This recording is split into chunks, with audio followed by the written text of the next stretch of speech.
آسان درس قرآن نحمده ونصلي ونسلم على رسوله الكريم اما بعد فاعوذ بالله من الشيطان الرجيم بسم الله الرحمن الرحيم انا انزلناه في ليلة القدر، بے شک ہم نے اس قرآن کو شب قدر میں نازل کیا۔ شب قدر سال بھر میں ایک مرتبہ آتی ہے اور کثیر روایات سے یہی ثابت ہے کہ وہ رمضان المبارک کے آخری عشرے میں ہوتی ہے، اور اکثر اس کی بھی طاق راتوں میں سے ایک رات ہوتی ہے۔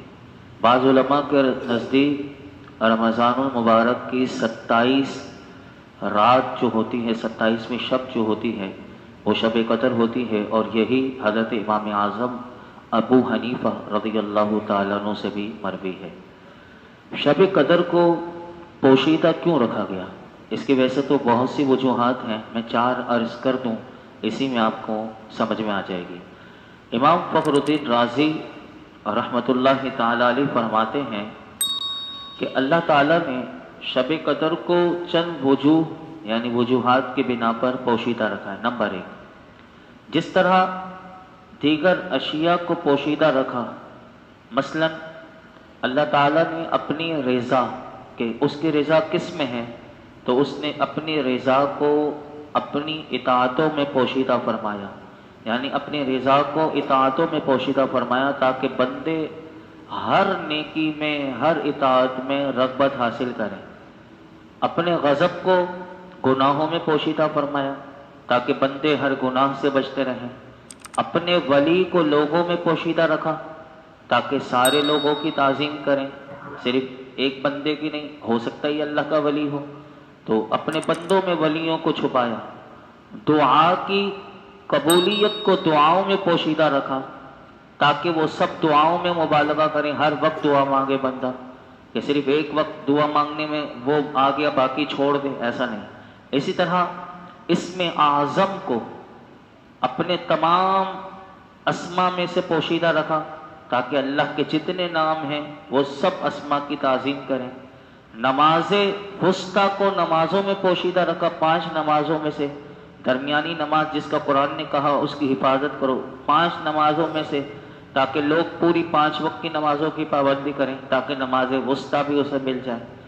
توبہ کی قبولیت کو پوشیدہ رکھا تاکہ بندہ توبہ کی تمام اقسام پر ہمیشگی اختیار کرے۔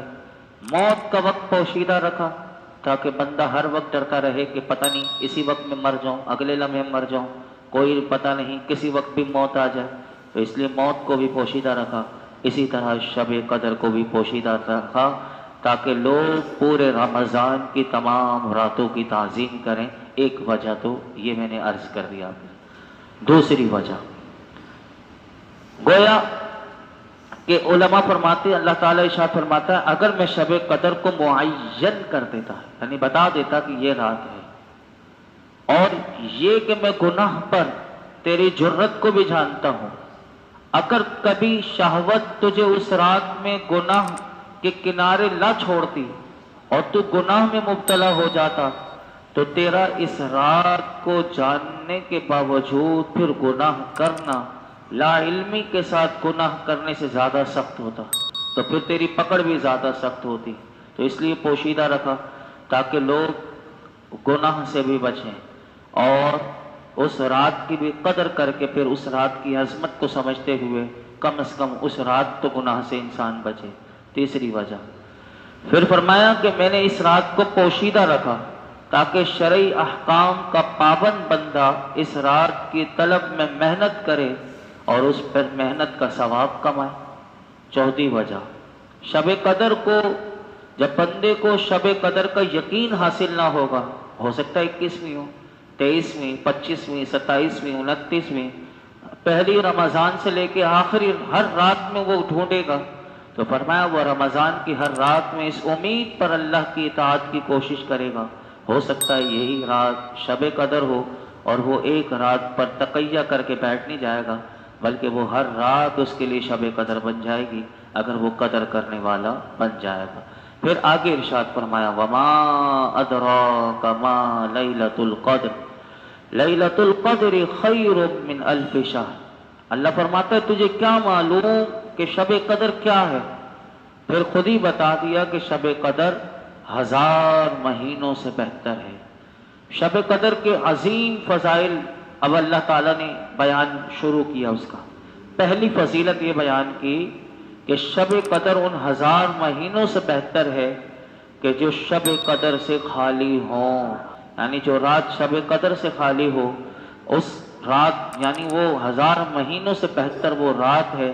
اور اس ایک رات میں فرمایا کہ نیک عمل کرنا 1000 راتوں کے عمل کے برابر ہے۔ کہ بندہ 1000 راتوں میں عبادتیں کرے، وہ فضیلت وہ ثواب نہیں پا سکتا جو اس ایک رات میں اللہ نے رکھی ہوئی ہے۔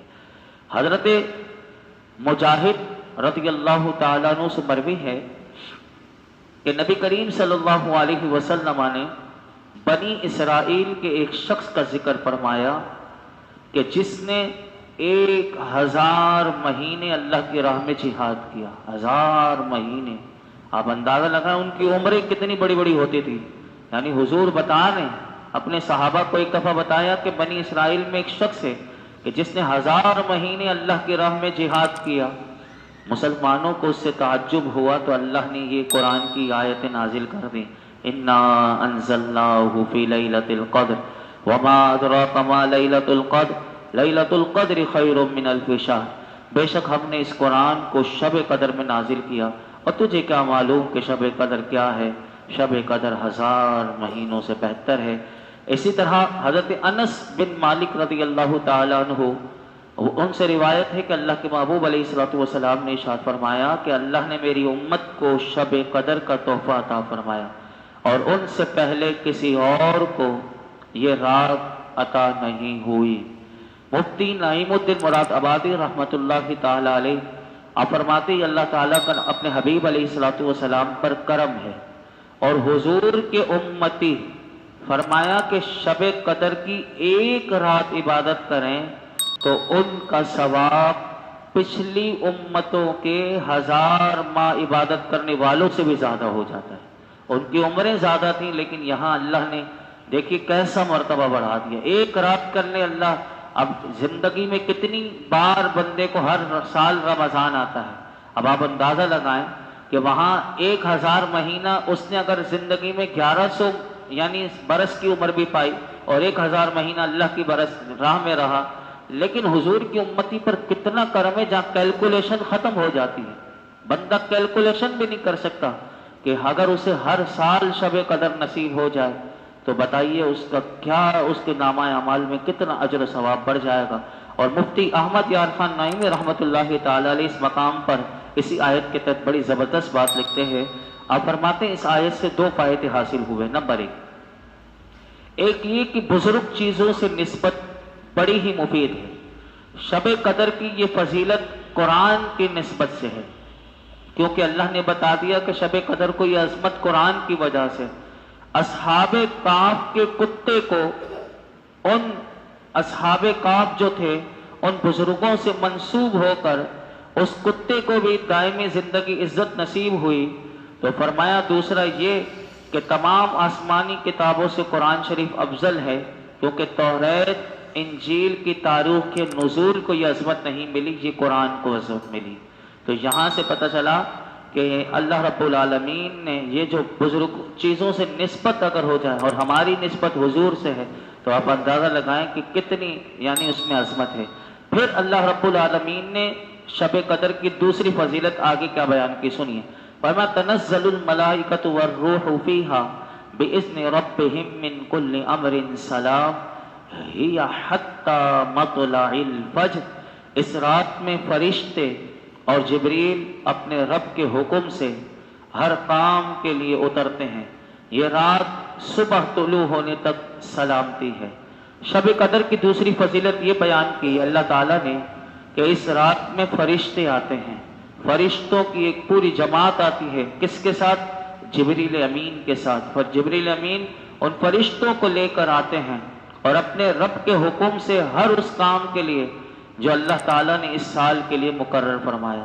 آسمان سے زمین کی طرف اترتے ہیں، اور پھر فرمایا جو بندہ اس رات میں کھڑا ہوا بیٹھا ہوا کسی بھی طرح اللہ کو یاد کر رہا ہوتا ہے تو وہ اسے سلام کرتے ہیں، وہ فرشتے جبریل امین اسے سلام کرتے ہیں اور اس کے حق میں دعا اور استغفار کرتے ہیں کہ جو اللہ کو یاد کر رہا ہوتا ہے۔ بعض روایت میں آتا ہے جبریل امین تو مصافحہ بھی کرتے ہیں اس بندے سے کہ جو اللہ کی یاد میں مشغول ہوتا ہے۔